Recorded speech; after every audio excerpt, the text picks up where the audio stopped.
Okay, dear friends, good evening.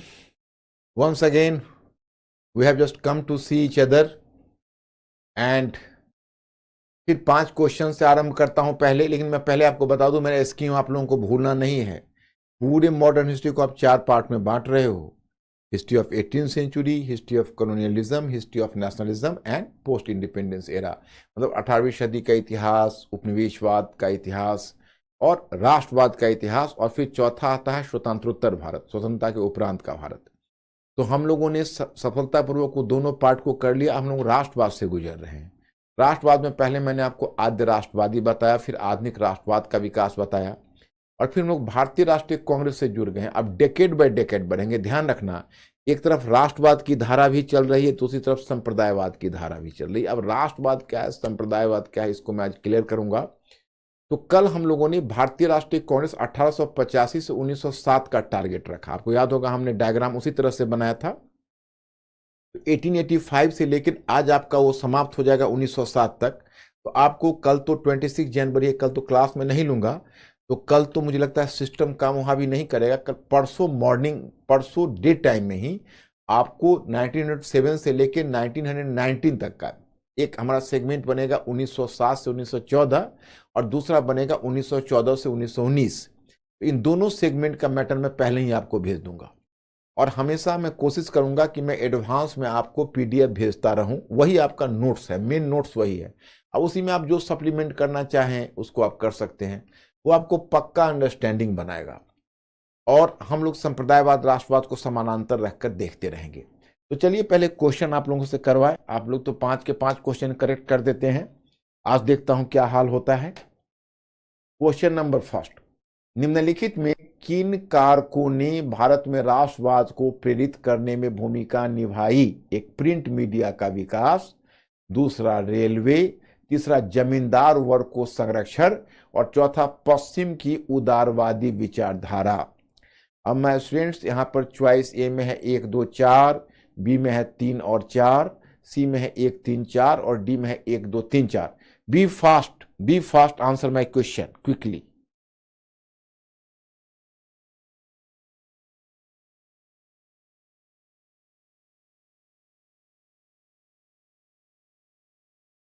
Mister Ankur, what is the response? Maximum लोग A है। Smart, very smart guy. A is the correct answer, A is the correct answer. You have done extremely well. Question number 2, reasoning है। 19वीं सदी के समाज तथा धर्म सुधार आंदोलन महिला उत्थान के क्षेत्र में अपेक्षित परिणाम नहीं ला पाया। मतलब आपको बताया जा रहा है 19वीं सदी का जो समाज और धर्म सुधार आंदोलन था, उसको महिला उत्थान के क्षेत्र में जितना ऐसा होना चाहिए वैसा अपेक्षित, मतलब उम्मीद के अनुसार परिणाम नहीं ला पाया। रीजनिंग, सुधारकों ने सुधार के लिए उचित सामाजिक वातावरण का निर्माण नहीं किया। मतलब उसके लिए जो एक सोशल इन्वायरमेंट बनाना चाहिए वो हमारे सुधारकों ने नहीं किया। अब ए में है दोनों सत्य है, आर ए का सही स्पष्टीकरण है, बल्कि 4 चॉइस से तो आप लोग वाकिफ हो। चॉइस देखिए and be fast and try to answer the question.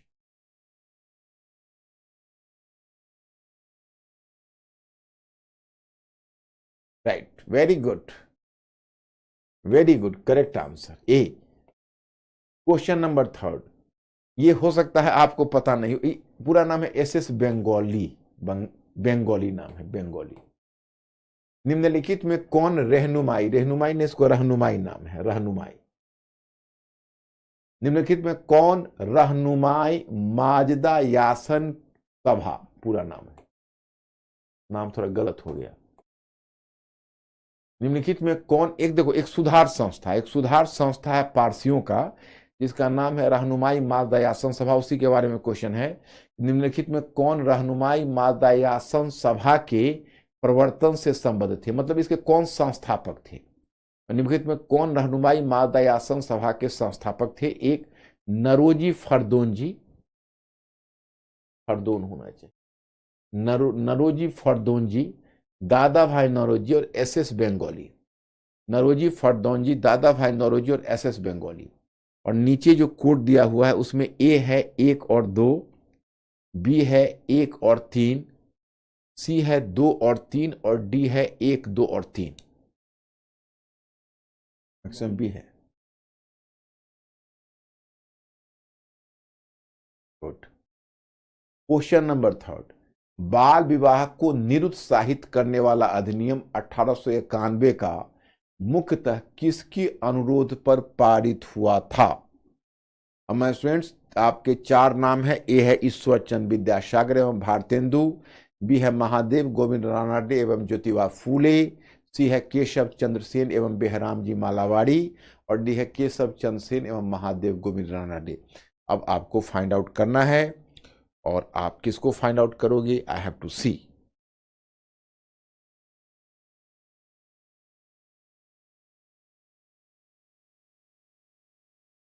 Maximum A. नहीं गॉड, देखो 1891 का याद करो, 1891 का मैंने एज ऑफ कंसेंट बिल कहा था, बाल अधिनियम। ओहो, राइट राइट, तुम लोग इसका मतलब नहीं समझ पाए होगे। एज ऑफ कंसेंट बिल जो मैंने आपको समझाया था, 18 एज ऑफ कंसेंट बिल, वो इसमें आपको इसलिए गलती हुआ कि आप इसका नाम नहीं, इसका नाम है एज ऑफ कंसेंट बिल। अब इससे पता करो तो आपको पता चल जाएगा। एज ऑफ कंसेंट बिल जो 1891 में पारित हुआ था, आपको याद है मैंने आपको उपनिवेशवाद के तृतीय चरण में बताया था कि ब्रिटिश ने सुधार की प्रक्रिया छोड़ दी थी। अब ब्रिटिश तभी सुधार करते थे जब राष्ट्रवादी दबाव उन पर पड़ता था। तो एक खास राष्ट्रवादी ने उन पर दबाव दिया था। 1891 में उन्होंने एज ऑफ कंसेंट बिल लाया था। उसमें एक नाम इसमें दिया हुआ है, उसी एक नाम से पकड़ लोगे, जरा पकड़ लीजिए।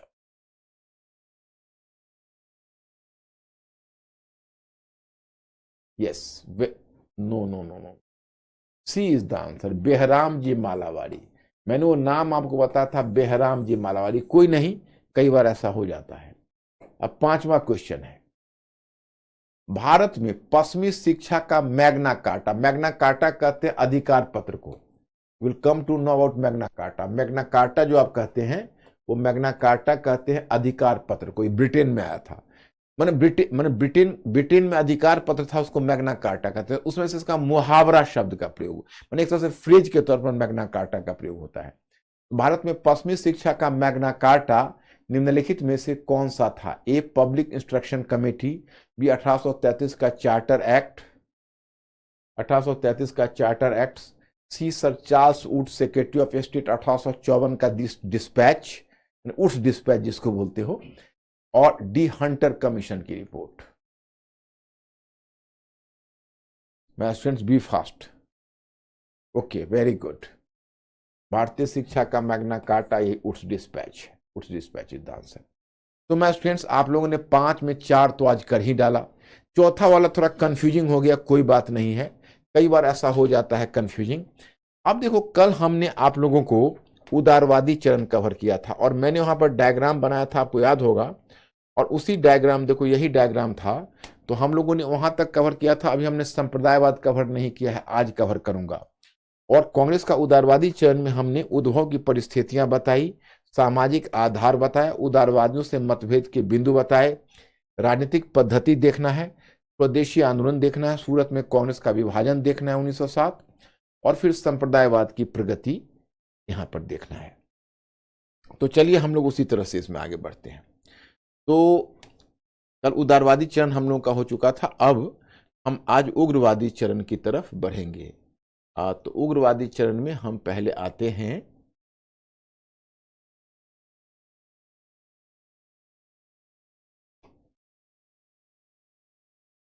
उग्रवादी चरण।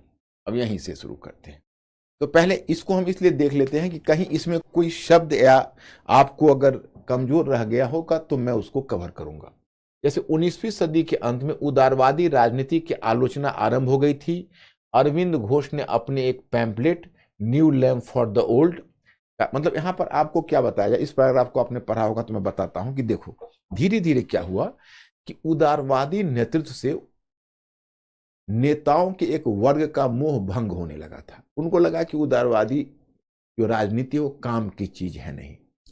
तो पहला जो नेता थे जिन्होंने इस पर 19वीं सदी के अंत में ही उदारवादी राजनीति की आलोचना होने लगी थी, और उसी में एक महत्वपूर्ण नेता थे, आपने नाम सुना होगा, Aurobindo Ghosh.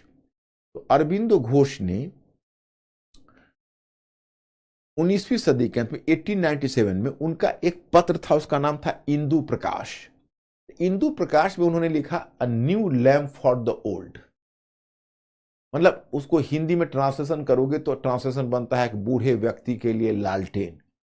A new lamp for the old नामक एक निबंध या आर्टिकल लिखकर उन्होंने उदारवादी राजनीति पर प्रहार किया कि यह व्यर्थ की राजनीति। अब बाल गंगाधर तिलक जैसे जो उग्रवादी नेता थे उन्होंने तो इतना तक कह डाला, यह तो राजनीतिक भिक्षावृत्ति है। मतलब liberal policy was characterise as the policy of political mendicancy. Political mendicancy means राजनीतिक भिक्षावृत्ति, उसे राजनीतिक भिक्षावृत्ति की संज्ञा दे डाली। और उग्रवादी नेताओं में लाला लाजपत राय एक ऐसे नेता थे जिनको कि उदारवादी राजनीति से इतना मोह भंग हो गया था कि 1853 से 1900 के बीच उन्होंने कांग्रेस के किसी भी अधिवेशन में हिस्सा नहीं लिया। I think is this point clear? तो इसमें तो आपको कोई दिक्कत नहीं होगी। अब यहां पर हम दिखाना चाहते कि भाई उदार जिसको तुम उग्रवादी राजनीति कहते हो उसके उद्भव के क्या कारण थे। तो उद्भव के कारणों में यहां पहला है कि क्या भारतीय राष्ट्रीय आंदोलन में उग्रवाद के उद्भव का कारण उदारवादी राजनीतिक विफलता में निहित था।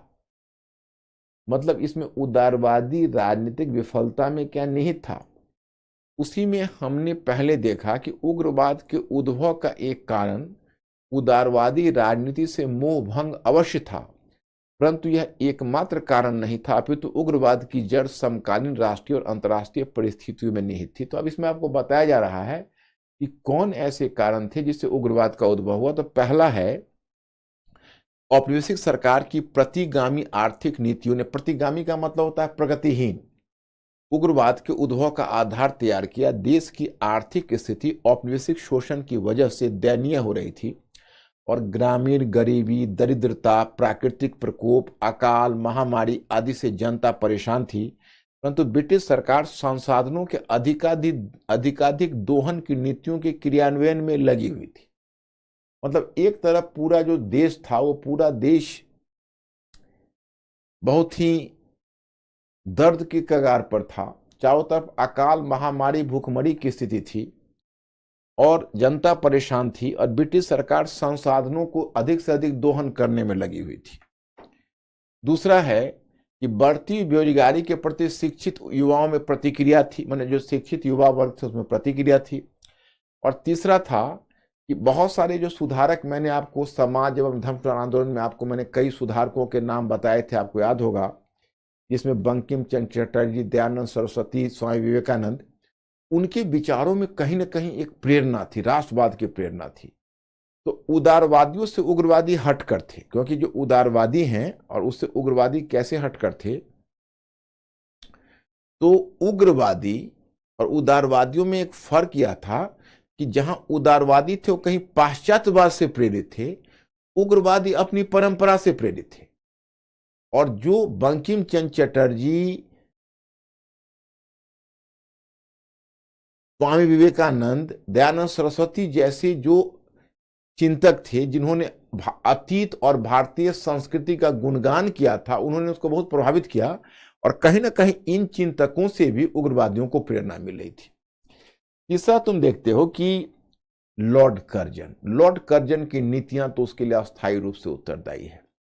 लॉर्ड कर्जन की प्रतिगामी नीतियां, जैसे लॉर्ड कर्जन ने कई ऐसे कदम उठाए थे। अब 1899 में उसने लाया कलकत्ता म्युनिसिपल एक्ट।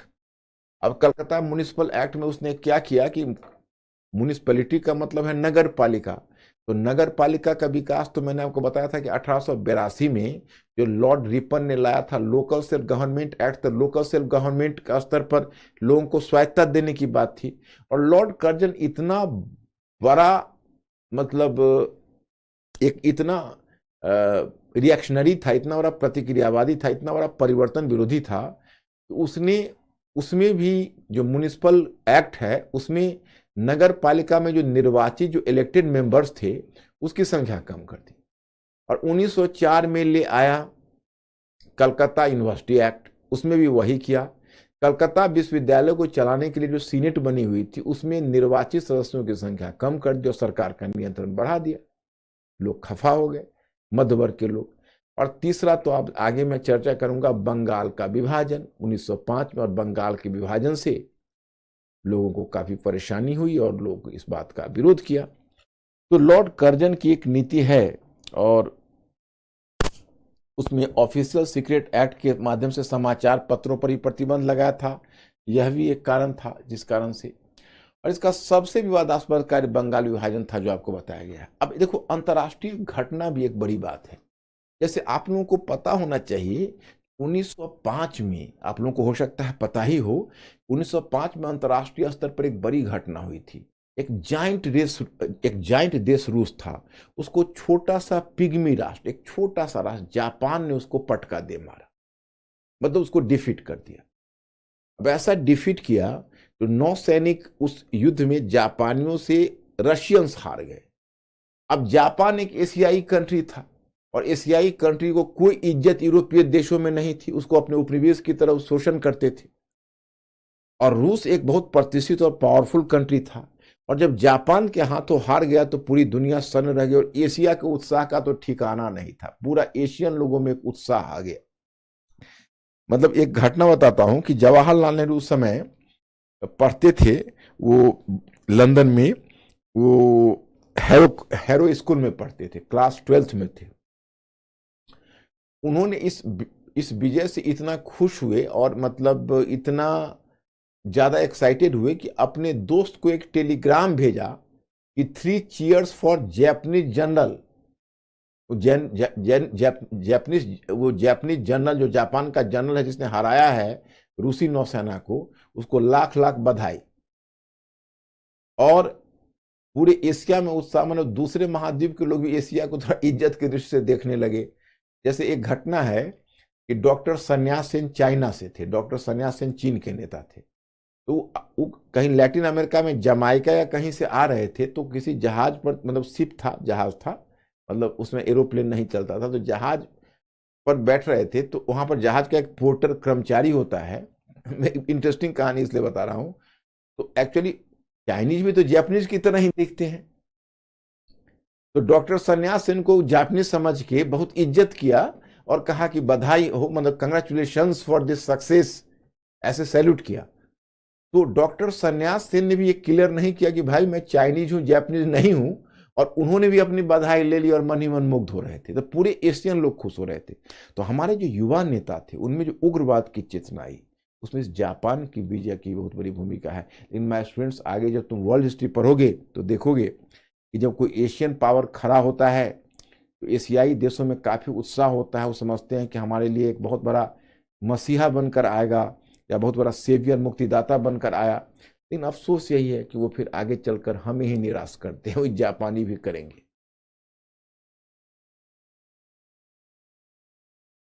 अब उदारवादी तथा उग्रवादी नेताओं के बीच मतभेद के क्या बिंदु थे? जैसे आपने पहले उदारवादी नेता देखा, अब उग्रवादियों के बीच मतभेद के क्या बिंदु है तथा कांग्रेस की राजनीति पर इसका क्या प्रभाव पड़ा है? देखिए, अगर हम उदारवादी व उग्रवादी नेताओं के बीच मतभेद के बिंदुओं पर प्रकाश डालते हैं तो निम्नलिखित बिंदु उभर कर आते हैं। इसमें बिंदु क्या है? एक है सामाजिक संरचना। अब सामाजिक संरचना में मैंने आपको बताया कि अगर उदारवादी नेतृत्व उच्च मध्य वर्ग से जुड़ा हुआ था तो उग्रवादी नेतृत्व निम्न मध्य वर्ग। एक उच्च मध्य वर्ग से जुड़ा हुआ है, दूसरा निम्न मध्य वर्ग से, तो दोनों का सामाजिक संरचना अलग अलग है। दूसरा, उद्देश्य। उद्देश्य के स्तर पर देखो दोनों में कोई खास अंतर नहीं, मैं आगे बताऊंगा। उग्रवादी दबाव में ही सही, लेकिन उदारवादियों ने भी स्वराज्य के लक्ष्य को अपना लिया। स्वराज्य का मतलब होता है, आप कहोगे पूर्ण स्वराज्य और स्वराज्य में क्या अंतर है? तो स्वराज्य का मतलब होता है कि हम आंतरिक मामले में स्वतंत्र हैं, हम एक देशी सरकार को गठित कर सकते हैं, केवल विदेश और प्रतिरक्षा ब्रिटिश के हाथों में होनी चाहिए और बाकी पूरा का पूरा अधिकार सरकार चलाने का हमारे पास हो। इसको कहते हैं, इसके लिए टर्म आता है स्वराज्य। अब इसी को स्वशासन, स्वराज्य या स्वशासन कहते हैं। दृष्टिकोण में देखो क्या अंतर है, दृष्टिकोण दोनों का क्या है। उदारवादी नेताओं का विचार पाश्चात्यवादी था, उन्हें पाश्चात्य विचारधारा और पश्चिमी संस्थाओं में गहरा विश्वास था। वहीं उग्रवादी उदारवादियों के द्वारा ब्रिटिश जनमत से की गई अपील को राष्ट्रीय अपमान मानते थे। उग्रवादियों को भारतीय अतीत एवं संस्कृति में गहरी आस्था थी। उनका मानना था कि तकनीकी के क्षेत्र में पश्चिमी देश भारत से आगे हैं, परंतु भारतीय संस्कृति पश्चिमी संस्कृति की तुलना में कहीं अधिक समृद्ध है। तो देखो, ये तो दोनों में डायकोटोमी है, दोनों में विरोध ये इस बात पर है। जैसे उदारवादी पश्चिमी मॉडल को श्रेष्ठ मानते थे, उनको लगता था पश्चिमी उदारवादी विचारधारा बहुत आगे है, स्वतंत्रता, समानता, बंधुत्व, संविधानवाद। और वो कहीं ना कहीं मानते थे कि पश्चिमी जो ब्रिटेन का शासन है वो भी भारत के लिए कोई हानिकारक नहीं है। और आपको याद है कि बार बार दादा भाई नौरोजी से लेकर जो अन्य उदारवादी नेता थे वो पश्चिमी जनमत को अपील करते थे कि भाई आप अपने अधिकारियों पर अंकुश लगाइए, क्योंकि आप ही भारत का उद्धार कर सकते हैं। तो जो उग्रवादी थे ठीक उनका उलट थे, वो तो पश्चिमी मानदंडों को महत्व नहीं देते थे, अपनी संस्कृति के गौरव पर बल देते थे, अपने अतीत और संस्कृति की तरफ देखते थे। और उदारवादियों के द्वारा जो बार बार पश्चिमी देशों या मतलब ब्रिटिश जनमत को जो अपील की जाती थी उसको उग्रवादी राष्ट्रीय अपमान मानते थे। कहते थे राष्ट्रीय अपमान है, इस राष्ट्रीय अपमान की स्थिति को आप समाप्त करिए। आप पश्चिम आप ब्रिटिश जनमत को जो अपील कर रहे हो, ब्रिटिश जनमत से आप सहायता की अपील कर रहे हो, यह हमारे राष्ट्रीय सम्मान के अनुकूल नहीं है। फिर आप देखते हैं कि राजनीतिक पद्धति, अब राजनीतिक पद्धति में अंतर है दोनों का। उदारवादियों की प्रार्थना, प्रतिवेदन और स्मरण पत्र की पद्धति को उग्रवादी नेता राजनीतिक भिक्षावृत्ति की संज्ञा देते थे। जैसे उदारवादी क्या करते थे, प्रार्थना, मैंने हर साल, आपको मैंने कल बताया है, वर्ष में 3-4 दिनों के लिए इकट्ठा होते थे, प्रार्थना भेजते थे, प्रतिवेदन देते थे, स्मरण पत्र भेजकर याद कराते थे कि पिछली वर्ष जो हमने ये मांग की थी उस मांग की कैसे सुनवाई हुई, तो सरकार को याद दिलाते थे। तो प्रार्थना, प्रतिवेदन और स्मरण पत्र जो भेजते थे उसको उग्रवादी कहते थे it is just like a political mendicancy, यह तो राजनीतिक भिक्षावृत्ति है, आप तो उनसे भिक्षा मांग रहे हो, ये भिक्षा में दी गई चीज हमको नहीं चाहिए। और बदले में आपको मैं बताना चाहता हूं कि बदले में उग्रवादी की पद्धति क्या थी, तो आपको एक टर्म मिला होगा, निष्क्रिय प्रतिरोध। निष्क्रिय प्रतिरोध को अंग्रेजी में बोलते हैं पैसिव रेसिस्टेंस। जो निष्क्रिय प्रतिरोध है उसको बोलते हैं passive resistance. Passive resistance. And when ever you observe it you find, इसमें कई चीज आ जाते हैं। इसमें आ जाता है स्वदेशी,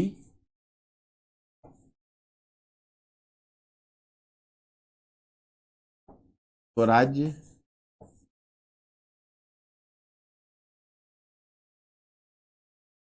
बहिष्कार और राष्ट्रीय शिक्षा। मतलब इनका कार्यक्रम ये 4 है, इनका ये 4 कार्यक्रम है। मैंने स्वदेशी, स्वदेशी का मतलब है कि हमें अपने देश का, देखो यहां पर मैंने, जैसे यहां पर स्वदेशी है, तो स्वदेशी का मतलब है कि हमें अपने देश, मतलब उनका कहना है कि हमारी अपनी देशी सरकार हो। स्वराज्य का मतलब है, स्वदेशी का मतलब है कि हमारा देशी उद्योग और देशी वस्तुओं को हम प्रोत्साहन देंगे जो हमारे देश में जिसका उत्पादन होता है।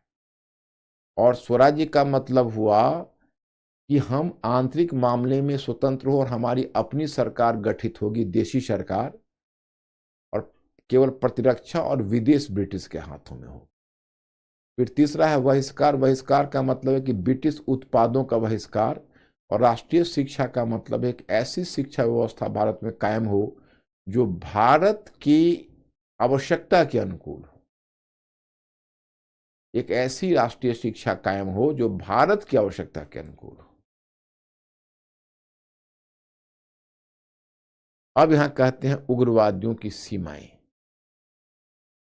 तो जरा आप उग्रवादियों की सीमाओं पर दृष्टिपात करिए।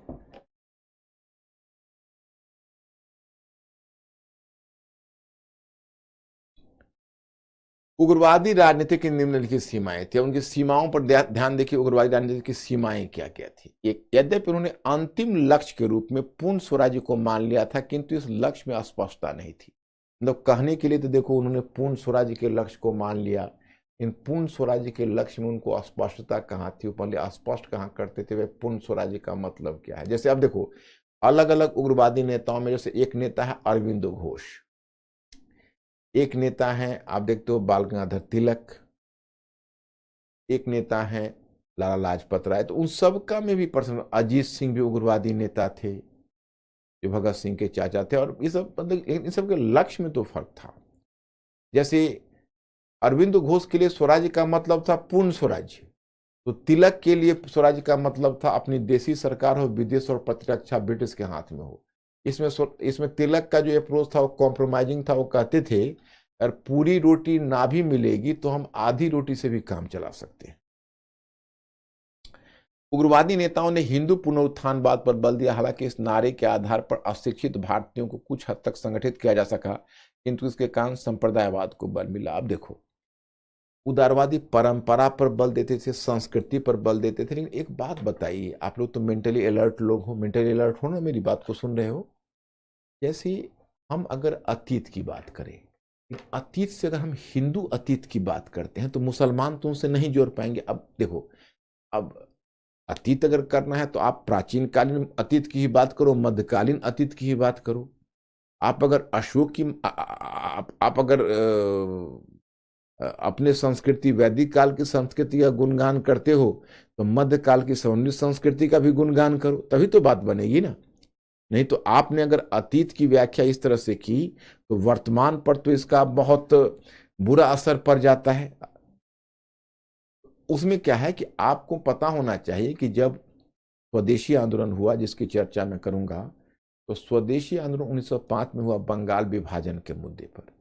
उस स्वदेशी आंदोलन में जो तिलक थे, बाल गंगाधर तिलक, उन्होंने उस समय महाराष्ट्र में लोगों को संगठित करने के लिए गणेश उत्सव और शिवाजी उत्सव मनाया। तो गणेश उत्सव और शिवाजी उत्सव अगर आप मनाते हो तो उसमें एक दिक्कत यह आ जाती है कि आपने गणेश उत्सव तो चलिए ठीक है, शिवाजी उत्सव जो आपने मंगाया, तो आप अगर शिवाजी का गुणगान करोगे तो शिवाजी की लड़ाई तो मुगल से हुई है, तो कहीं ना कहीं एक हिंदू पृष्ठभूमि का आप गुणगान करोगे तो मुस्लिम अलगाववाद फील करेंगे।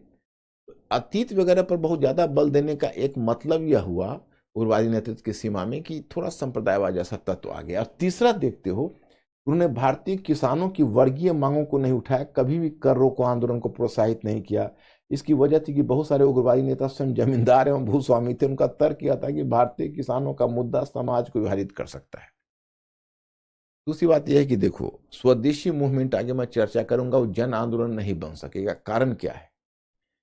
कारण यह है कि आपको जन आंदोलन बनने के लिए किसानों का समर्थन चाहिए, और किसानों का समर्थन तो तभी मिलेगा जब आप किसानों के पक्ष में कुछ कार्यक्रम को लाओगे। अब उग्रवादी नेता थे वो अधिकतर जमींदार पृष्ठभूमि से थे, तो किसानों के मुद्दे को आप जैसे देखो बंगाल में है, बंगाल में अस्थाई बंदोबस्त था, तो बंगाल की विडंबना क्या थी कि चाहे वो रविन्द्रनाथ टैगोर से लेकर सुभाष चंद्र बोस तक जितने भी नेता वहां हुए, वो खाते तो जमींदारी के इनकम से ही थे, क्योंकि सभी जमींदार थे। तो अब किसानों के उत्थान के मुद्दे को उतनी गंभीरता से तो नहीं उठा सकते थे, और अगर उस मुद्दे को नहीं उठा सकते थे तो क्या होता, उससे जुड़ नहीं पाते थे लोग। और जब उस मुद्दे को नहीं उठाते तो जाहिर है कि जो जन सामान्य है वो अपने आप को नहीं जोड़ पाते। That was a factor, that was a factor. अब यहां पर एक आपको क्वेश्चन के तौर पर हमने दिया है क्वेश्चन आंसर, उस क्वेश्चन आंसर को पहले आप देखिएगा।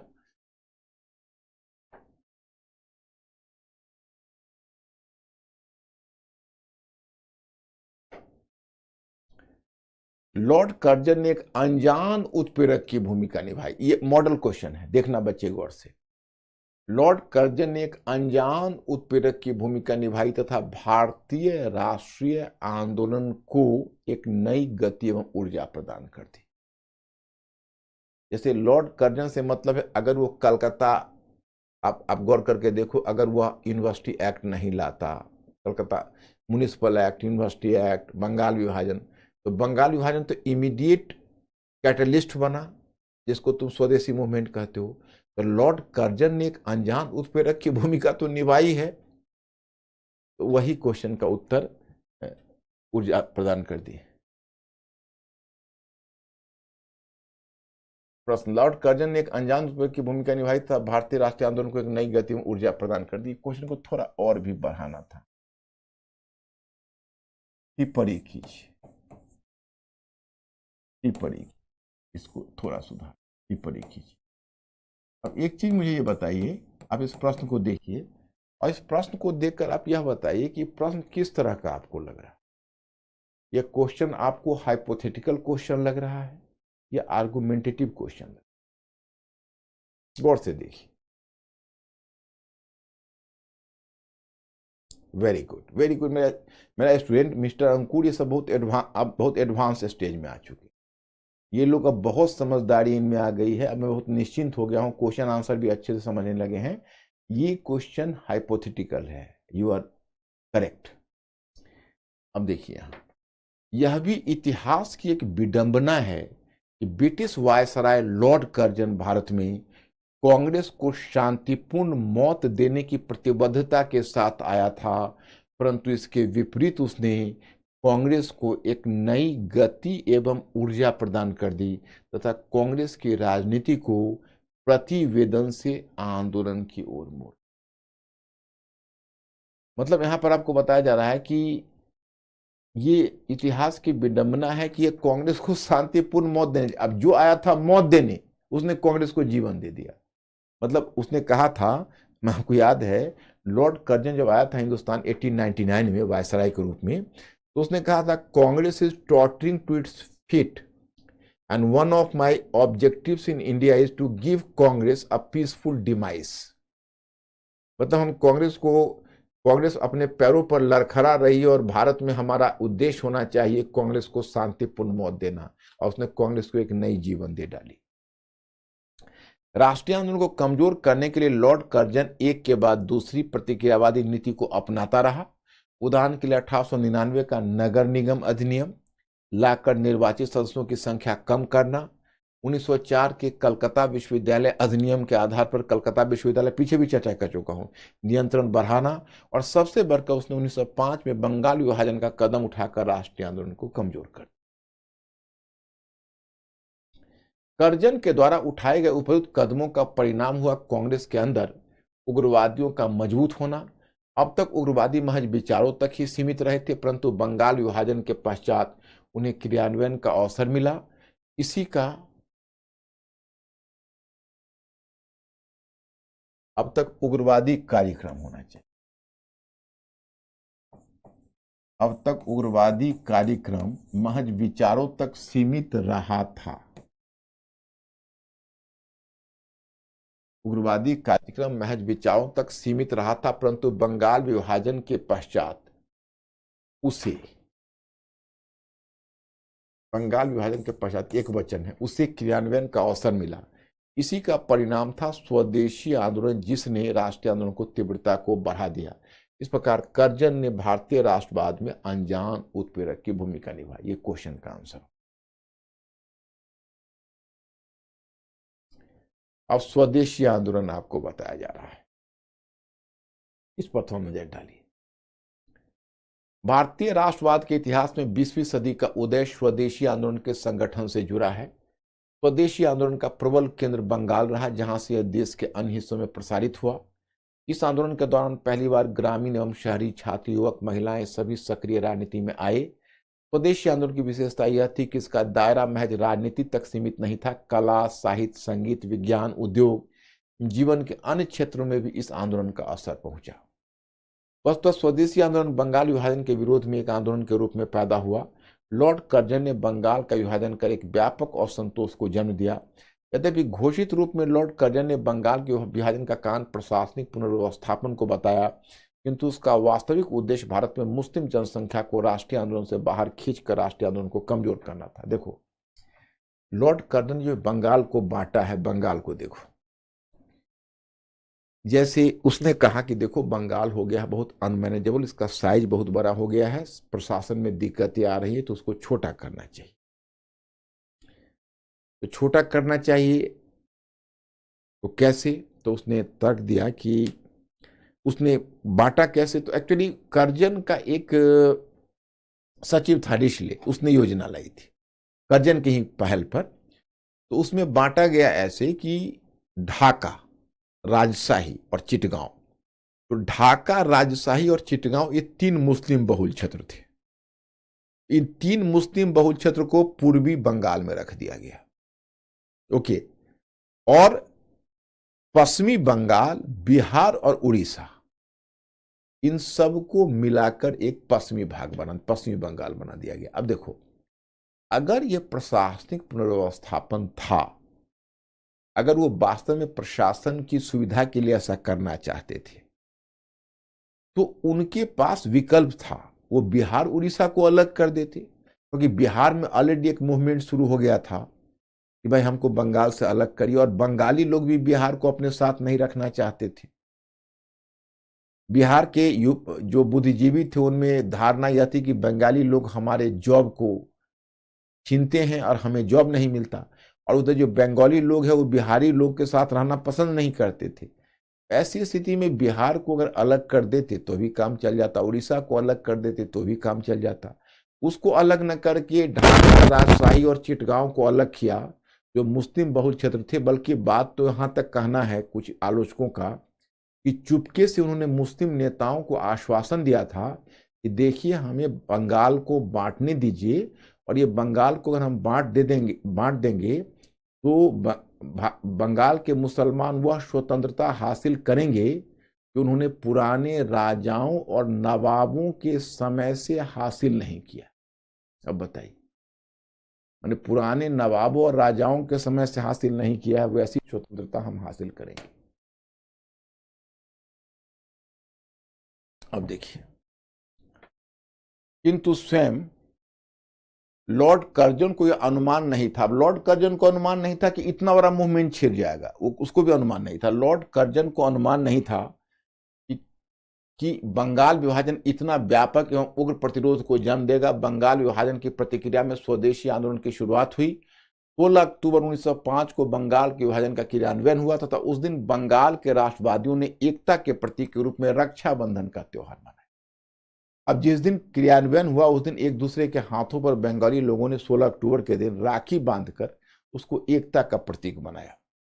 बंगाल विभाजन के खिलाफ प्रारंभ हुए आंदोलन के दौरान राष्ट्रीय आंदोलन में 3 प्रमुख प्रवृत्तियां दिखाई दी। अब देखो 3 प्रमुख प्रवृत्तियां क्या दिखाई दी बंगाल में, मैं बताता हूं। एक है रचनात्मक स्वदेशी।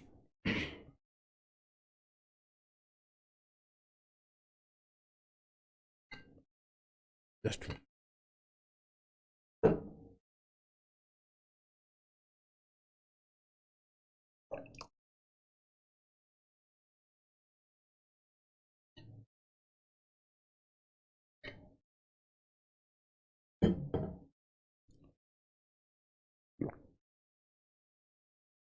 अब देखिए, एक प्रवृत्ति है रचनात्मक स्वदेशी। रचनात्मक स्वदेशी का मतलब हुआ कि भाई इसमें हम किसी से टकरा नहीं रहे। मतलब हम अपने आप को, रचनात्मक स्वदेशी अथवा आत्मशक्ति, हम अपने आप को मजबूत कर रहे हैं। मतलब आप उसको, मैं एक कंक्रीट एग्जांपल देता हूं, हालांकि थोड़ा सा हंसाने वाला एग्जांपल है कि जैसे मान लीजिए आपको किसी से शत्रुता है और आपके उसके घर के सामने आपका प्लॉट है जमीन का, टेक्निकली आपको मना नहीं कर सकता। आप रोज सवेरे जाते हो और अपने शरीर में मालिश करके और वहां पर पूरी मतलब जोर लगा के पूरी अपने एक्सरसाइज करते हो और पूरी अपने वर्जिश करके अपने शरीर को बनाते हो, उसको दिखा के 2-4 किलो दूध पीते हो। वो आदमी सामने वाला भयभीत हो जाएगा सोच के कि आखिर इसका प्लानिंग क्या है, मेरी समझ में नहीं आ रहा। और टेक्निकली आपको कुछ कह नहीं सकता, जमीन आपकी है, शरीर अपना, आपका अपना है, आप व्यायाम अपने लिए कर रहे हो, वो क्या कर सकता है। उस रचनात्मक स्वदेशी और आत्मशक्ति यही है कि ब्रिटिश से हम डायरेक्ट टकराएंगे नहीं, हम देसी उद्योग, देसी शिक्षण संस्थान, देसी चीजों का बढ़ावा देकर अपने आप को हम मजबूत करेंगे। एक स्वदेश बांधव समिति भी बनाई थी अश्विनी कुमार दत्त ने, जिसमें ग्राम पंचायत के गठन की तरफ भी आकर्षण दिखाया था। और इस प्रकार से उन्होंने इसको रचनात्मक स्वदेशी का नाम दिया गया। इसमें मुख्य रूप से आप देखोगे कि रविन्द्रनाथ टैगोर है और अश्विनी कुमार दत्त है जिन्होंने रचनात्मक स्वदेशी पर बल दिया है। और यहाँ पर स्वावलंबन और आत्मनिर्भरता का प्रश्न राष्ट्रीय तो सरकार के खिलाफ संघर्ष चलाने के लिए जनता का प्रत्येक मामले में स्वावलंबी होना आवश्यक है, क्योंकि स्वावलंबन एवं आत्मनिर्भरता का प्रश्न राष्ट्रीय स्वाभिमान, आदर एवं आत्मविश्वास के साथ जुड़ा है। रविन्द्रनाथ टैगोर 1904 ईस्वी से लेख लिखकर लोगों को इस दिशा में प्रोत्साहित कर रहे थे। अतः आत्मनिर्भरता प्राप्त करने हेतु स्वदेशी उद्योग धंधे, राष्ट्रीय शिक्षण संस्थान आदि स्थापित करने की दिशा में व्यापक प्रयास आरंभ हुए। दूसरा है 1905 में प्रथम औद्योगिक सम्मेलन रमेश चंद्र दत्त की अध्यक्षता में बनारस में आयोजित किया गया।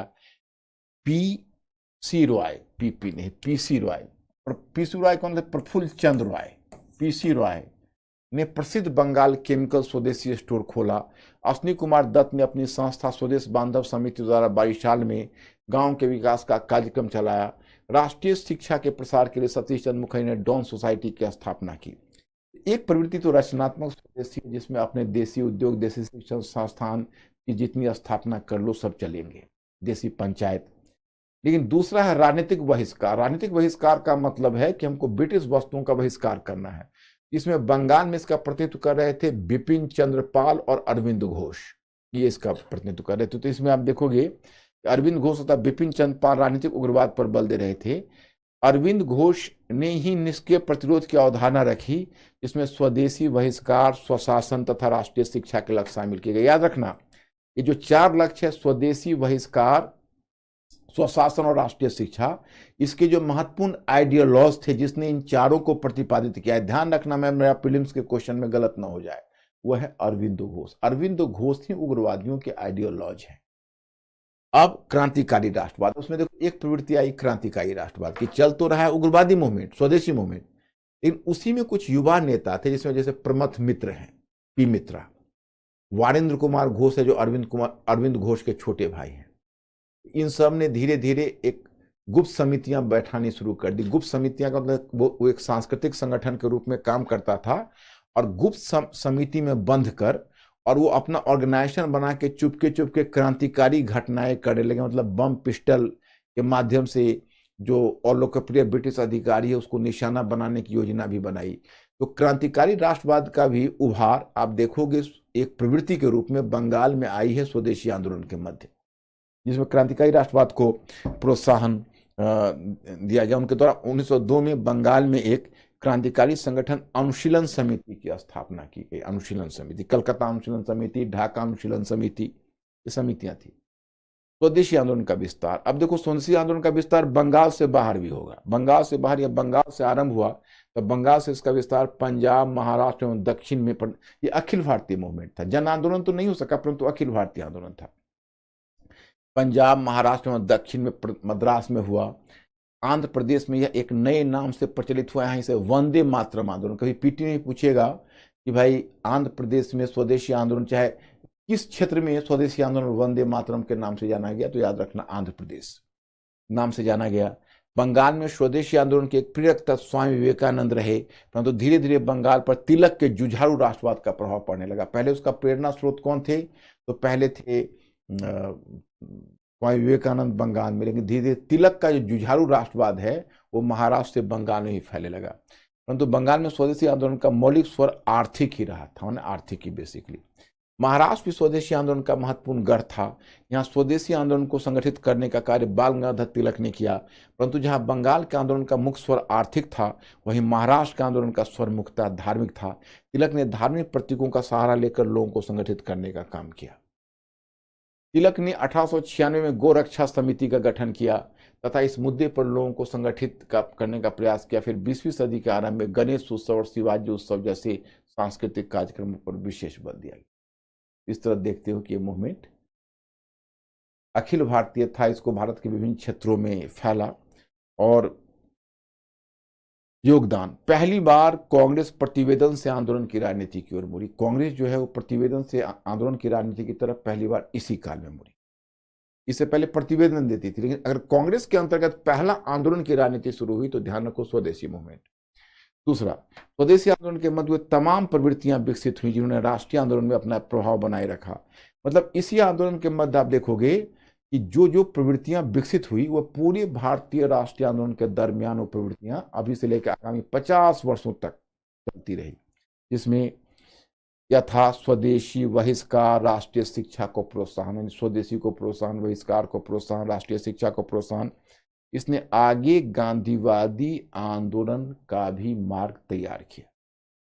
3, स्वदेशी आंदोलन के दबाव में सरकार ने 1911 में, स्वदेशी आंदोलन के दबाव में सरकार ने 1911 में बंगाल के विभाजन को रद्द कर दिया। मतलब इसी के दबाव में सरकार ने 1911 में बंगाल के विभाजन को रद्द कर दिया। देसी उद्योग के रूप में बंगाल में प्रफुल्ल चंद्र राय के द्वारा बंगाल केमिकल्स, जैसे देखो इसका एक प्रभाव क्या है कि बंगाल का विभाजन तो रद्द हो ही जाएगा। अब देखो इसका और भी प्रभाव हुआ है, देसी उद्योगों के बंगाल में प्रफुल्ल चंद्र राय के द्वारा बंगाल केमिकल्स, यानी बंगाल केमिकल्स इस बार अभी कोरोना में ये बहुत फेमस रहा है क्योंकि विशेष प्रकार के ड्रग का ये प्रोडक्शन किया है, अभी भी बंगाल केमिकल्स चलता है। तथा मद्रास में चिदम्बरम पिल्लई, एक राष्ट्रवादी से चिदम्बरम पिल्लई, उसने नेविगेशन कंपनी की स्थापना की। नेविगेशन का मतलब जहाज कंपनी, जहाज चलाने वाली कंपनी थी नेविगेशन कंपनी, उसको नौ परिवहन मतलब शिपिंग स्थापना की। बहिष्कार की नीति के कारण भी देसी उद्योगों को प्रोत्साहन मिला तथा इसके अतिरिक्त बैंकिंग तथा बीमा क्षेत्र में भी पूंजी का विस्तार हुआ, बैंकिंग बीमा में भी इसका विस्तार हुआ।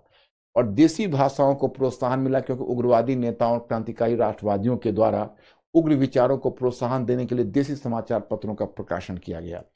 और देशी कला के विकास में इस आंदोलन का योगदान रहा। अवनींद्रनाथ टैगोर के द्वारा मुगल चित्रकला को पुनर्जीवित करने की कोशिश की गई। मतलब स्वदेशी आंदोलन के मध्य आपको देशी कला का विकास भी देखने को मिलेगा। मैं आपको बताऊं कि अवनींद्रनाथ टैगोर, इन्होंने मुगल चित्रकला को पुनर्जीवित करने की कोशिश की। और वैसे भी बताऊं, कभी पुलिस में आपसे अगर यह पूछा जाए कि भारत माता की पहली तस्वीर किसने बनाई, तो भारत माता की पहली तस्वीर अवनींद्रनाथ टैगोर ने ही बनाई है, ध्यान रखना। 2015 में उसको इंडियन म्यूजियम में रखा गया है तस्वीर को। तो इस प्रकार से अब देखो ये स्वदेशी मूवमेंट एक काम और भी किया था, जैसे इसने पश्चिमी बुद्धिजीवियों का ध्यान भारत की ओर आकर्षित किया। और पश्चिमी बुद्धिजीवियों का ध्यान भारत की ओर आकर्षित किया इसलिए तुम देखोगे कि पश्चिमी बुद्धिजीवियों ने पहली बार भारतीय बुद्धिजीवियों को समझने का प्रयत्न किया। तभी तो देखोगे कि 1907 में मूवमेंट समाप्त हुआ और उसके 6 वर्षों के बाद यानी 1913 में रविन्द्रनाथ टैगोर को साहित्य पर नोबेल पुरस्कार मिला और यह एशिया का पहला पुरस्कार पाने वाले व्यक्ति थे। तो ये जो तुम देख रहे हो, ये कहीं ना कहीं स्वदेशी मूवमेंट ने पश्चिमी बुद्धिजीवियों का ध्यान भी भारत की ओर आकर्षित किया था।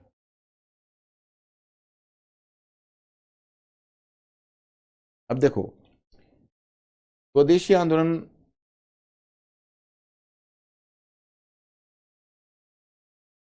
में इसकी कुछ सीमाएं भी हैं, सीमाएं भी देखो। स्वदेशी आंदोलन के नेता मुस्लिमों का समर्थन प्राप्त करने में असफल रहे। इसका महत्वपूर्ण कारण मुस्लिमों के द्वारा बंगाल विभाजन का समर्थन किया जाना था। इस आंदोलन में हिंदू धार्मिक प्रतीकों के इस्तेमाल आदि ने भी मुसलमानों को स्वदेशी आंदोलन से अलग रखा। देखो, एक तो तुम देखोगे कि जो स्वदेशी मूवमेंट है इसमें मुसलमान शामिल नहीं हुए। मुसलमानों को ना शामिल होने का एक चीज तो कही जा सकती है कि ब्रिटिश ने उनको आश्वासन दे दिया और कहीं ना कहीं बंगाल का विभाजन किया और यह उनको विश्वास दिलाया कि बंगाल का विभाजन मुसलमानों के पक्ष में। That is the one factor. और दूसरा फैक्टर कहीं ना कहीं यह है कि उनको ऐसा लग रहा है कि उसमें जो स्वदेशी आंदोलन में हिंदू प्रतीक जैसे गणेश उत्सव है, शिवाजी उत्सव है, चाहे इस तरह के हिंदू प्रतीकों का, भारत माता, वंदे मातरम, उससे मुस्लिम थोड़ा सा अलगाव महसूस किया। और स्वदेशी आंदोलन बंगाल के किसानों को नहीं जोड़ पाया। एक तो मुसलमानों को भी नहीं जोड़ पाया और किसानों को भी नहीं जोड़ पाया। मतलब अगर किसान इस आंदोलन से जुड़ जाते, इसमें बुद्धिजीवी जुड़े हुए थे, पूंजीपति जुड़े हुए थे, मजदूर भी जुड़ गए थे, और किसान जुड़ जाते तो ये ट्रूली जन आंदोलन बन जाता। लेकिन याद रखिए, कांग्रेस के नेतृत्व में पहला जन आंदोलन बनने का सौभाग्य गांधी जी के असहयोग आंदोलन को ही मिलेगा, तो किसानों को जोड़ पाएंगे।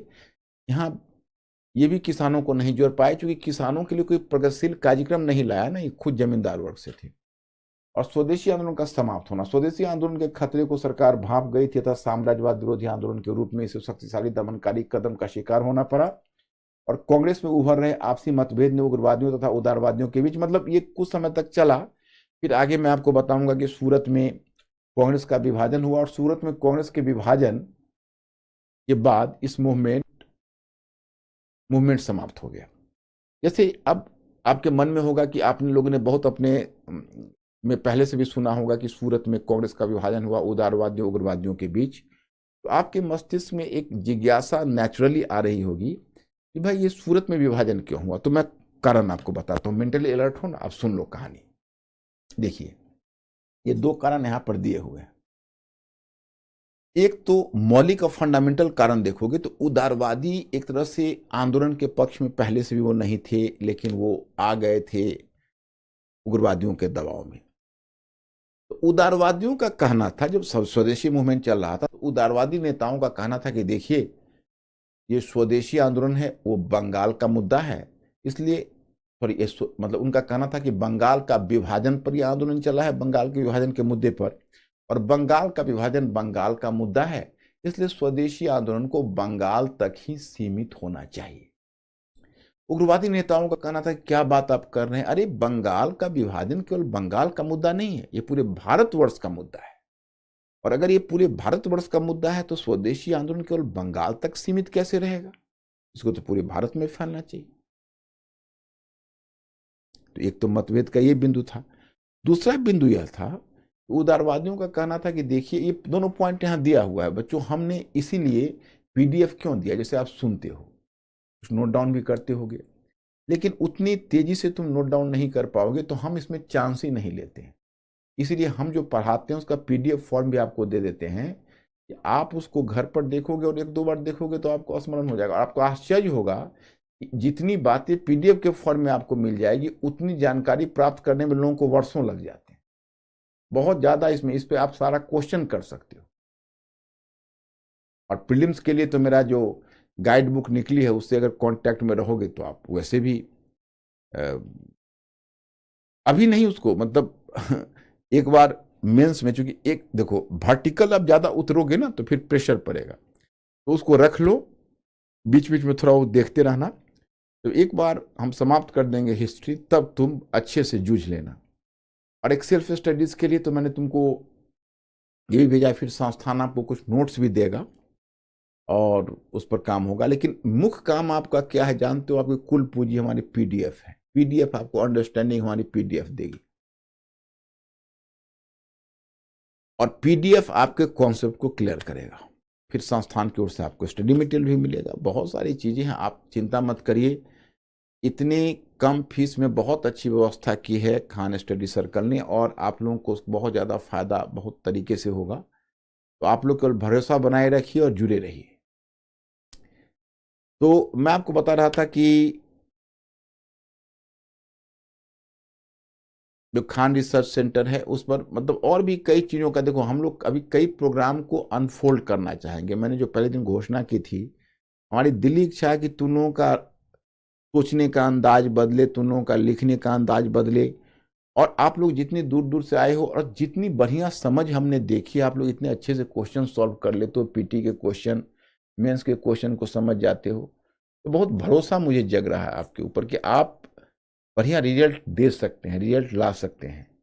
आप अपने प्रयास को जारी रखिए और मनोबल को इसी तरह बनाए रखिए। तो दूसरा क्या मुद्दा था कि उदारवादी नेताओं का कहना था कि देखिए, जो बहिष्कार की नीति है, वो बहिष्कार की नीति केवल ब्रिटिश वस्तुओं के बहिष्कार तक आप रखिए, उदारवादियों का कहना था, और बहिष्कार की नीति को अन्य क्षेत्रों में लागू मत करिए। लेकिन उग्रवादी कहते थे नहीं, हम बहिष्कार की नीति में सब कुछ क्षेत्र में लागू करेंगे, हम इसको ब्रिटिश वस्त्रों के साथ साथ शिक्षण संस्थानों के बहिष्कार में लागू कर सकते हैं, हम इसको न्यायालय के बहिष्कार में लागू कर सकते हैं, और अगर जरूरत समझी जाएगी तो हम सरकारी सेवा के बहिष्कार में भी लागू कर सकते हैं। इसी मुद्दे पर उदारवादियों उग्रवादियों के बीच मतभेद था। अब क्या हुआ कि 1906 की बात है, मैंने 1905 की बात है, कि गोपाल कृष्ण गोखले बने कांग्रेस के अध्यक्ष, और गोपाल कृष्ण गोखले एक उदारवादी नेता थे। तो 1905 में जब वो कांग्रेस की अध्यक्षता कर रहे थे, बनारस में कांग्रेस का सेशन बनारस में हो रहा था। पहले क्या था कि जैसे महाराष्ट्र के उग्रवादी थे वो अलग रहते थे, बंगाल के उग्रवादी अलग रहते थे, पंजाब के लाला लाजपत राय अजीत सिंह उग्रवादी नेता थे वो अलग रहते थे। लेकिन पहली बार 1905 के बनारस अधिवेशन में ऐसा देखा गया कि महाराष्ट्र, बंगाल और पंजाब के उग्रवादी पंडाल में एक साथ बैठे हुए थे, और उदारवादी नेताओं में दो प्रबल नेता जो भी कांग्रेस जिसके हाथ में, दो नेताओं के हाथ में था, वो थे गोपाल कृष्ण गोखले और फिरोज शाह मेहता। तो दोनों को साथ बैठे देखते ही उदारवादी नेता घबरा गए, उनको लगा कि भाई कुछ न कुछ आगे समस्या पैदा होने वाली है। अब 1906 में जब कलकत्ता में अधिवेशन हुआ, तब तक उग्रवादी संगठित हो चुके थे और अपने नेता के रूप में तिलक को लेकर वो सामने पहुंच गए और कहा कि हमारा अब कांग्रेस का अध्यक्ष तिलक बनेंगे। और उसके साथ महाराष्ट्र के उग्रवादी थे, बंगाल के उग्रवादियों का भी समर्थन था, तो सारे उग्रवादियों का समर्थन था। और फिर हुआ कि भाई तिलक को अध्यक्ष बनाया जाए, और गोपाल कृष्ण गोखले और फिरोज शाह मेहता तिलक को अध्यक्ष बनाना नहीं चाहते थे। तो उन्होंने एक चाल चली। उन्होंने क्या किया,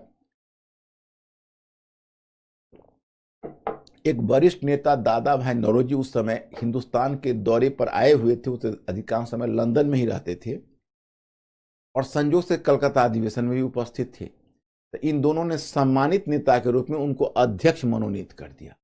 अब इतने वरिष्ठ नेता थे, उनको grand old man of India कहा जाता है, कि गोपाल कृष्ण गोखले और फिरोज शाह मेहता जब इन्होंने जानबूझ के समझदारी के लिए उनका नाम दे दिया कि उनका कोई विरोध नहीं करेगा, और वही हुआ। तिलक का गुट उनका विरोध नहीं कर सका, क्योंकि इतने रेस्पेक्टेड और इतने ओल्ड फिगर थे और इतने बूढ़े हो चुके थे कि स्वयं से वो काम का संचालन भी नहीं कर सकते थे। तो मोहम्मद अली जिन्ना बतौर उनका सचिव काम किया था वहां। वो पारसी थे, मोहम्मद अली जिन्ना मुस्लिम थे, और दोनों बॉम्बे से ही थे। वैसे जिन्ना कराची से थे, परंतु कराची सिंध में है और सिंध उसमें बॉम्बे का ही पार्ट था, तो टेक्निकली जिन्ना को भी आप बॉम्बे का ही मान लीजिए। तो जिन्ना ने बतौर सचिव उनको सहायता की थी। तो खैर इस तरह से बात निपट गई। लेकिन होता क्या था कि कांग्रेस की जो संस्था थी उसमें अध्यक्ष का पद जो होता था एक सम्मानजनक पद होता था, परंतु उसकी शक्तियां जो कांग्रेस की होती थी विभिन्न समितियों में होती थी, और समितियों में उग्रवादियों का दबाव था। 1906 के कलकत्ता अधिवेशन में उग्रवादी दबाव में उदारवादी नेताओं को चारों प्रस्ताव स्वीकार करने पर, ये प्रस्ताव थे स्वदेशी, बहिष्कार, राष्ट्रीय शिक्षा और स्वशासन। तो कलकत्ता अधिवेशन में स्वदेशी, बहिष्कार, राष्ट्रीय शिक्षा और स्वशासन, ये चारों प्रस्ताव उदारवादी नेताओं को स्वीकार करना पड़ा। तो जब उस अधिवेशन जब समाप्त हुआ, उदारवादी नेता जब लौट रहे थे, तो ऐसे महसूस हो रहा था मानो हम अपमानित हो चुके हैं, मानो हम पिट चुके हों, मानो हम लज्जित कर दिए गए हों। अब नेक्स्ट अधिवेशन होने वाला था सूरत में। तो अब उदारवादी नेता गोपाल कृष्ण गोखले और फिरोज शाह मेहता को ऐसा लगा कि अगर नेक्स्ट सूरत में नहीं होने वाला था, गलत बोल गया, नेक्स्ट अधिवेशन होने वाला था नागपुर में, और महाराष्ट्र में है, और Nagpur hot bed of extremism था, वो तिलक का गढ़ था। तो अब गोपाल कृष्ण गोखले फिरोज शाह मेहता को लगा कि अगर नागपुर में अधिवेशन हुआ तब तो हम लोगों की बड़ी फजीहत हो जाएगी। तो ऐसा करते हैं कि लास्ट टाइम उन्होंने वेन्यू चेंज कर दिया, सूरत में रखा।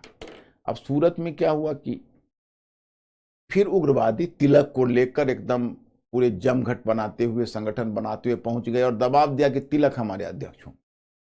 गोपाल कृष्ण गोखले फिरोज शाह मेहता ने फिर दूसरा दांव खेला। उन्होंने क्या किया, एक उदारवादी नेता थे, उनका नाम था रास बिहारी घोष। याद रखना, रास बिहारी बोस एक दूसरे नेता है, कंफ्यूज मत करना। रास बिहारी बोस एक क्रांतिकारी नेता हैं, क्रांतिकारी राष्ट्रवादी हैं, जो दिल्ली बॉम्ब कांड में थे, जिसकी चर्चा मैं आगे करूंगा। और बाद में जब वो वायसराय पर बॉम्ब फेंकने में, लेकिन उसके बाद वहां जब बात खुल गई और जब धरपकड़ हुई तो यहाँ से निकल गए वो सिंगापुर, और वहीं पर जापान में कुछ समय तक रहे, फिर सिंगापुर में रहे, और आगे जब सुभाष चंद्र बोस आजाद हिंद फौज बनाएंगे तो वहां पर वो काम करेंगे। तो वो दूसरे हैं उग्रवादी, वो क्रांतिकारी हैं।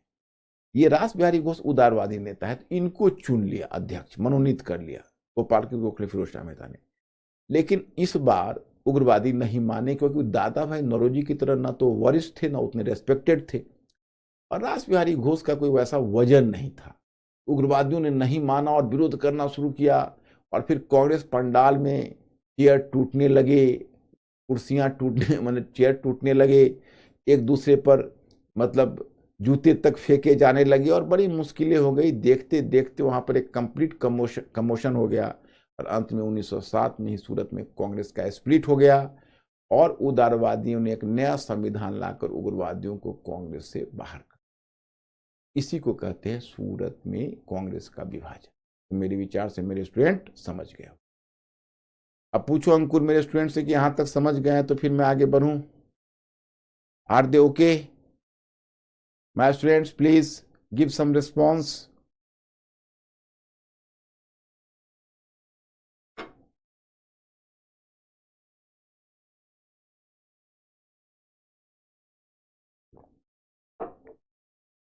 क्या हाल है मेरे बच्चों का? कंफर्टेबल हैं? ओके, अब आगे चलते हैं।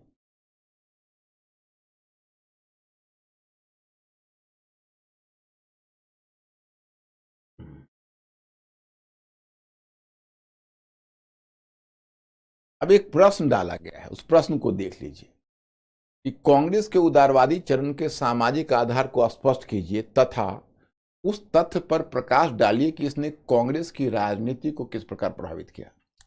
अगर हम उदारवादी चरण में कांग्रेस की राजनीति पर निगाह डालते हैं तो हमें ज्ञात होता है कि कांग्रेस का सामाजिक आधार उच्च मध्य वर्ग ने तैयार किया था। कांग्रेस की पहली बैठक, अच्छा ये तो मैंने आपको कल कर दिया था, ये क्वेश्चन को कल ये कर दिया था। अब संप्रदायवाद की प्रगति बताते हैं, देखो। और संप्रदायवाद की प्रगति में ब्रिटिश इतिहास लेखन, जनगणना, समाज, धर्म स्वराज आंदोलन, ये सब की चर्चा करें। देखो माय स्टूडेंट्स, यहां पर मैंने लिख संप्रदायवाद दिया है, और तुम लोग भी समझ जाओगे, मेंटली अलर्ट होकर मेरी बात सुनो कि संप्रदायवाद क्या है। देखो, बिपिन चंद्र और के.एन. पनिकर जैसे इतिहासकारों ने संप्रदायवाद पर विशेष शोध किया है, रिसर्च किया है। जो संप्रदायवाद है, अफसोस भारत में राष्ट्रवाद और संप्रदायवाद दोनों जुड़वे भाई की तरह साथ साथ पले और बढ़े। जो संप्रदायवाद है वो एक ऐसी विचारधारा है जो मानकर चलता है, मेंटली अलर्ट होना। संप्रदायवाद एक ऐसी विचारधारा है जो मानकर चलती है तो एक विशिष्ट धार्मिक संप्रदाय के राजनीतिक, आर्थिक एवं सामाजिक हित समान होते। मतलब वो मान के चलते हैं कि अगर आप हिंदू हो तो आपके राजनीतिक, आर्थिक, सामाजिक हित एक हैं, या आप मुसलमान हो तो आपके राजनीतिक, आर्थिक और सामाजिक हित एक हैं। मतलब यही मान के आप चलिए, जैसे इसको आप इसको ऐसे लीजिए, धर्म, या आप इसको ऐसे करो, धार्मिक पंथ। धार्मिक पंथ, तो धार्मिक पंथ के जो अनुयायी हैं, अनुयायियों का समूह, यानी मानने वालों का समूह। अनुयायियों का मतलब मानने वालों का समूह, अनुयायियों का समूह। जैसे किसी धार्मिक पंथ के मानने वाला जो समूह है वो है संप्रदाय। संप्रदाय कहलाता है। संप्रदाय बुरा नहीं है। आप अगर हिंदू संप्रदाय को या आप मुस्लिम संप्रदाय के हो तो उसमें कोई दिक्कत नहीं है, रहो और गर्व से कह सकते हो कि भाई मैं हिंदू संप्रदाय का हूं, मुस्लिम संप्रदाय का हूं। लेकिन आप अगर संप्रदाय को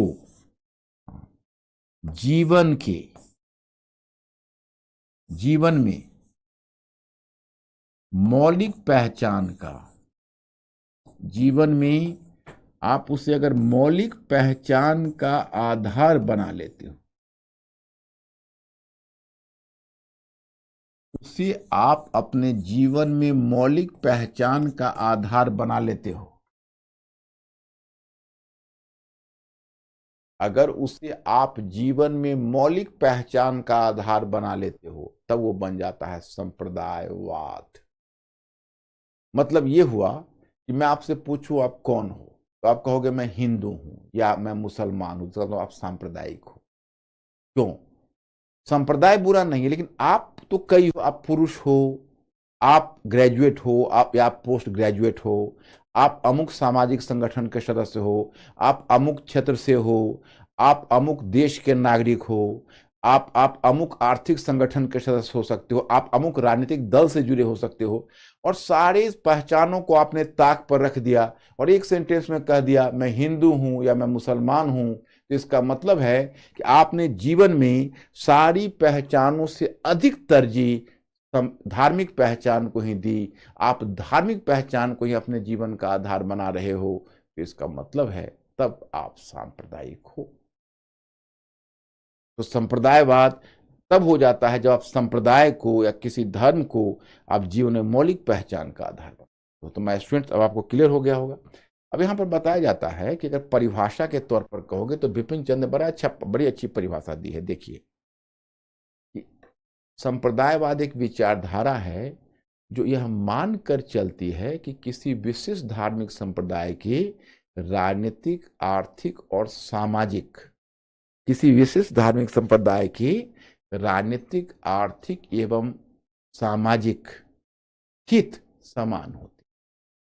फिर वह मानने लगता है कि किसी विशिष्ट धार्मिक संप्रदाय की राजनीतिक, आर्थिक और सामाजिक हित किसी दूसरे धार्मिक संप्रदाय के राजनीतिक, आर्थिक और सामाजिक हित से पृथक होते हैं। जब आप मानोगे एक होते हैं तो माना जाएगा कि वे दूसरे से पृथक होते हैं। लेकिन अभी तक संप्रदायवाद उदारवादी चरण में है, अभी तक उदार चरण में। लेकिन जब वह यह मानने लगता है एक विशिष्ट धार्मिक संप्रदाय की राजनीतिक, आर्थिक और सामाजिक हित इस प्रकार के दूसरे धार्मिक संप्रदाय के राजनीतिक, आर्थिक और सामाजिक हित के विरोधी होते हैं, तब वो संप्रदायवाद बड़ा उग्र रूप धारण कर लेता है, जो भारत में 1930 के दशक में उग्र रूप धारण कर लिया, और उसका परिणाम था भारत का विभाजन। उससे डरने की जरूरत है बच्चे कि वह वैसा ना हो। अब मान लो कोई अगर राजनीतिक दल कहता है कि देखो भाई, आप मुसलमान हो इसलिए आप अमुक पार्टी को वोट दो, या आप हिंदू हो तो आप अमुक पार्टी को वोट दो, तो संप्रदायवाद। मतलब धार्मिक पहचान हमारे जीवन की एक पहचान है। हम मंदिर में जाएं, मस्जिद में जाएं, लेकिन मंदिर और मस्जिद से जब बाहर निकले तो हम सबके इंटरेस्ट एक दूसरे के फिर उसका रिसफल हो जाए। आप हिंदू हो, आप मुसलमान हो, लेकिन आप अमुक राजनीतिक संगठन के हो, आप अमुक आर्थिक संगठन के हो, तो किसी मुद्दे पर हिंदू मुसलमान एक हैं, तो किसी मुद्दे पर मुसलमान हिंदू मतलब सब अलग अलग हैं। मतलब कहने का अर्थ है कि हम हित के अनुसार हमारा संबंध हो, न कि धार्मिक पहचान के आधार पर। ये कहना है संप्रदायवाद। अब देखिए, बिपिन चंद्र एक बड़ा दिलचस्प बात कहते हैं कि भारत में संप्रदायवाद उतना ही पुराना है जितना ब्रिटिश शासन। हमारे यहाँ मैंने आप कह सकते हो कि हिंदू मतलब मध्यकाल में हिंदू मुसलमान दो संप्रदाय थे, परंतु संप्रदायवाद नहीं। संप्रदायवाद तब होता है जब मानते हैं कि हमारी पहचान ही हमारा धर्म है। और ये आधुनिक काल में ये धारणा आई, और कैसे आई देखो। एक तो इसमें कहते हैं भारतीय संप्रदाय को, संप्रदायवाद को किस कारक ने प्रेरित किया है, तो 19वीं सदी के समाज एवं धर्म स्वराज आंदोलन में देखो, 19वीं सदी का जो समाज और धर्म स्वराज आंदोलन है उसने अनजाने ही थोड़ा संप्रदायवाद को प्रेरणा प्रदान कर दी। आपको तो मैंने बताया था कि बहुत सारे हिंदू सुधारक थे, वो अपने अतीत की गौरव की बात करने में प्राचीन काल के गौरव की बात करने लगे। और मुसलमान जो सुधारक थे वो दारुल हर्ब को दारुल इस्लाम बनाना, मतलब मूर्ति पूजकों के देश को हम इस्लाम का देश बनाएंगे, और मध्य एशिया और पश्चिम एशिया में खलीफा के शासन की तरफ पश्चिम एशिया में देखने लगे। तो फिर दोनों ने अपने अपने अतीत की अपील करने में अनजाने ही संप्रदायवाद को बल प्रदान कर। समझ गए होगी मैं इसमें। दूसरा, ब्रिटिश इतिहास लेखक में जेम्स मिल के बारे में मैंने बताया था कि जेम्स मिल ने जो भारतीय इतिहास का विभाजन किया बड़ा आपत्तिजनक था, हिंदू काल, मुस्लिम काल और ब्रिटिश काल। तो पहले तो भारतीय इतिहास को आपने हिंदू काल में बांटा। अच्छा, और प्राच्यवादी से तो बच्चे आप लोग वाकिफ हो, हम लोगों ने किया था वाणिज्यिक काल में, याद है। प्राच्यवादी क्या कहते हैं कि आपका प्राचीन काल गौरव का था, मध्यकाल में आपका गौरव नष्ट हो गया, क्योंकि मुस्लिम शासक आए और उन्होंने आपके इतिहास को विसिएट कर दिया। लेकिन घबराइए नहीं, अब हम आ चुके और हम फिर आपको पुराने गौरव पर ले जाएंगे। तो बेसिकली उन्होंने दिखाने का प्रयत्न किया प्राचीन काल गौरवमयी, मध्यकाल डिक्लाइनिंग, और फिर आधुनिक काल उच्च। तो अब उससे क्या हुआ, कहीं ना कहीं मुस्लिम और हिंदू की फीलिंग पैदा कर दिया ना आपने, क्योंकि हमारे बहुत सारे राष्ट्रवादी विद्वान भी उसी फार्मूला को पकड़ लिया। तो ये बात थी। और तीसरा है सर सैयद अहमद खान को तो समझते हो। सर सैयद अहमद खान आए थे मुस्लिम समाज में सुधार करने। उनको लगने लगा कि अगर हमें मुसलमानों का उत्थान करना है तो हमें ब्रिटिश की कृपा प्राप्त करनी होगी। बस लगे वो बड़ी बड़ी बातें करने। और इसी क्रम में उन्होंने कहा हिंदू मुसलमान दोनों दो कौम हैं और इसीलिए दोनों को अलग अलग दो वोट ही होना चाहिए, एक हिंदुओं का वोट, दूसरा मुसलमानों का वोट। देखो बात क्या हुई मैं बताता हूं। बात यह हुई कि सर सैयद अहमद खान की चिंता का कारण बताता हूं। 1882 में लोकल सेल्फ गवर्नमेंट आया तो पहली बार चुनावी राजनीति आई। मेंटली अलर्ट हो ना, चुनावी राजनीति आई। तो अब सर सैयद अहमद खान जैसे मुस्लिम नेताओं को लगने लगा कि भाई अगर चुनाव होंगे तो हिंदू तो अस्थायी रूप से बहुसंख्यक हैं, तो सारी सीटें तो वो ले जाएंगे। हालांकि उनको सोचना चाहिए था कि भाई अब धर्म के आधार पर वोटिंग अगर नहीं होगी तो सबको सीटें मिलेगी, कोई धर्म के आधार पर वोटिंग थोड़े होगी। लेकिन उनको मन में वहम हुआ। दूसरी बात है कि कहीं ना कहीं मुस्लिम कुलीन वर्ग से थे, जमींदार वर्ग से थे। सर सैयद अहमद खान संयुक्त प्रांत से थे, जो अभी का उत्तर प्रदेश है। उनको कहीं ना कहीं एक बात दिमाग में आ गई कि देखो सत्ता मुसलमानों से ब्रिटिश ने छीनी, तो सत्ता मुसलमानों से ब्रिटिश ने छीनी और ब्रिटिश के पास सत्ता चली गई। अब सत्ता की लड़ाई जब शुरू होगी ब्रिटिश से छीनने की, तो सत्ता मुसलमानों के हाथ में नहीं आई, अब हिंदुओं के हाथ में चली जाए। तो उनके ईमान में वहीं से बट्टा लगना शुरू हो गया और वो मुस्लिम युवकों को यह कहने लगे कि आप ऐसा करो कि कांग्रेस की राजनीति से आप अपने आप को दूर रखो, वो बेहतर। तो संप्रदाय, इसलिए कहा जाता है, पर्सिवल स्पीयर ने तो कुछ ज्यादा बोल दिया है, हम लोग उसको नहीं मानते हैं। पर्सिवल स्पीयर एक ब्रिटिश विद्वान, उन्होंने कहा पहला पाकिस्तानी उनको कह दिया, लेकिन वो तो बहुत दूर की चीज है। हाँ इतना जरूर कहते हैं कि मुस्लिम संप्रदायवाद की जो आधारभूत तर्कशास्त्र है उसको विकास करने में सर सैयद अहमद खान का बहुत बड़ा योगदान था। अब देखिए, ये तो सर सैयद अहमद खान के बारे में मैंने बता दिया। अब देखो एक शिमला प्रतिनिधि मंडल। अब सर सैयद अहमद खान तो खैर जब गुजर गए तो सर सैयद अहमद खान का उत्तराधिकारी संयुक्त प्रांत में हुआ मोहसिन उल मुल्क। मोहसिन उल मुल्क उन्हीं का उत्तराधिकारी हुआ। यहां तक तो 1906 में शिमला प्रतिनिधि मंडल। अब अक्टूबर 1906 में आगा खान, नवाब सलीमुल्लाह, ढाका के जो नवाब थे, नवाब सलीमुल्लाह, इन सब के नेतृत्व में एक कुछ मुस्लिम, जो वरिष्ठ मुस्लिम नेता, जैसे 35 कुलीन मुसलमान थे, उसमें एक प्रतिनिधि मंडल, एक डेलीगेशन गया और लॉर्ड मिंटो से शिमला में मिला। लॉर्ड मिंटो वायसराय था और कहा कि देखिए हमारी ऐतिहासिक भूमिका को देखते हुए, मतलब considering our historical role. Historical role आपका क्या है? तो हम मुस्लिम रूलिंग क्लास से रहे, ये मेरा हिस्टोरिकल रोल है। तो हमारी ऐतिहासिक भूमिका को देखते हुए और साम्राज्य को जो हमने सेवा अर्पित की है उसको देखते हुए हमें जनसंख्या से अधिक मताधिकार दीजिए और सरकारी सेवा में भी हमको आरक्षण दीजिए। तो जनसंख्या से जो अधिक मताधिकार की मांग की, इस बात को भारत सचिव मॉर्ले नहीं चाहता था, लेकिन मिंटो चाहता था। आगे मैं इसकी चर्चा करूंगा 1909 के पृथक निर्वाचन। अब आलोचकों का तो यहां तक मानना है कि ये शिमला का प्रतिनिधि मंडल है वो नेचुरल नहीं था, बल्कि स्पॉन्सर्ड था। और स्पॉन्सर किसने किया?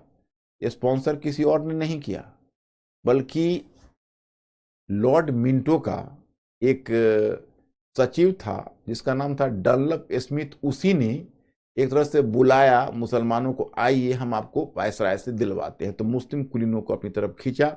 सामान्य मुसलमानों को इससे कोई मतलब नहीं था, केवल कुछ चंद मुस्लिम कुलीन इस तरह का डिमांड कर। और तब यही मुस्लिम कुलीन आगे गए और ढाका में उस समय एक उर्दू कॉन्फ्रेंस हो रहा था उर्दू भाषा के ऊपर। तो ढाका के उर्दू कॉन्फ्रेंस में ही नवाब सलीमुल्लाह के नेतृत्व में 1906 में मुस्लिम लीग का गठन, दिसंबर 1906 में मुस्लिम लीग का गठन कर लिया। और मुस्लिम लीग का गठन, मुस्लिम लीग ने आरंभ से ही ब्रिटिश राज पक्षधर नीति अपना ली। तो मैं स्टूडेंट, अब आप लोग 1885 से 1907 तक पहुंच गए। एक तरफ राष्ट्रवाद की प्रगति आपने देखी, एक तरफ संप्रदायवाद की प्रगति देखी। अब आप अगले हमारे पीडीएफ की प्रतीक्षा करिए और अगले क्लास की प्रतीक्षा परसों करिए, क्योंकि कल तो 26 जनवरी है। हमारी तरफ से एडवांस आप लोगों को रिपब्लिक डे की शुभकामना है। और हम परसों आपसे मिलते हैं, और परसों ही फिर मैं पीडीएफ आपको भिजवाऊंगा। ये पीडीएफ आपका समाप्त हो गया, और आप पढ़ाई जारी रखिए, मनोबल को बना के रखिए। आप लोगों की बहुत अच्छी तरक्की हो रही है, मुझे देख के बहुत खुशी हो रही है। आज मैं यही रुकता हूँ मैं स्टूडेंट्स, फिर मैं आपसे मिलूंगा। Thank you very much, I will see you.